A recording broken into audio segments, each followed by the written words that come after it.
Ce graffiti vandale a pour caractéristique de privilégier la prise de risque, de privilégier l'illégalité, de privilégier l'effraction et l'occupation d'un territoire, l'occupation d'un espace qui évidemment se passe de toute autorisation. Dès son apparition à New York et à Philadelphie à la toute fin des années 60 et son développement dans les années 70, le graffiti va investir de manière privilégiée un support assez particulier et assez inattendu qui est le train. Et les artistes qui interviennent sur les trains vont en gros se distribuer en deux tendances.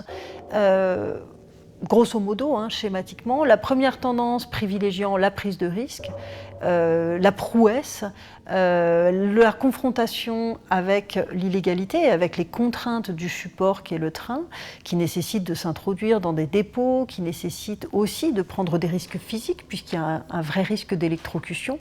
Et de l'autre côté, des artistes qui, eux, vont davantage privilégier la technique, le travail du lettrage, la composition, éventuellement l'élaboration de personnages. Évidemment, Cockney est plutôt représentatif de la première tendance, qui est le graffiti vandale. J'ai principalement basé mon travail sur le vandalisme, sur train et métro, principalement métro. Et j'ai eu de nombreux déboires avec la justice, entre autres 2 arrestations suite à des enquêtes où j'ai été condamné à de lourdes sommes à payer à la RATP et à la SNCF. Donc chez beaucoup se joue la question de ce qu'on appelle l'ego trip, c'est-à-dire l'envie de se valoriser à ses propres yeux et aux yeux de ses pairs.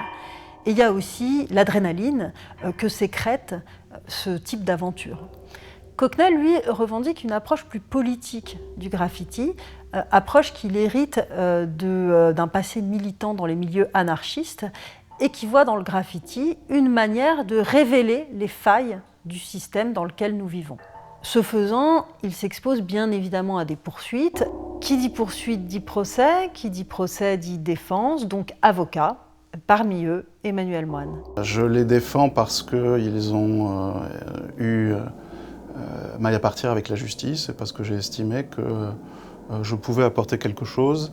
Quand on demande à quelqu'un des centaines de milliers d'euros de dommages-intérêts parce qu'il a peint dans la rue, j'estime que cela ne vaut pas ça. Lorsqu'ils veulent devenir des artistes professionnels, les graffeurs dits vandales s'affrontent à une double difficulté.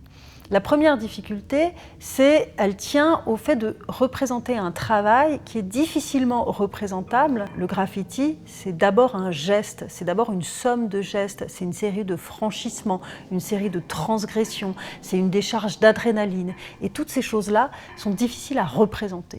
Et puis, il y a une deuxième raison pour laquelle le graffiti vandale est difficile à exposer, c'est qu'il expose dans tous les sens du terme. Il expose aussi à des poursuites puisqu'il rend visible l'objet du délit.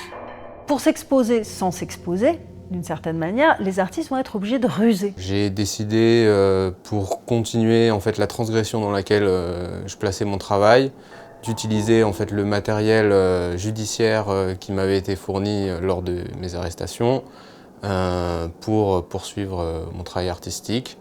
Et ainsi donner un autre point de vue en fait, sur souvent cette partie du graffiti qu'on connaît très peu. Les acteurs sont obligés d'être dans l'ombre.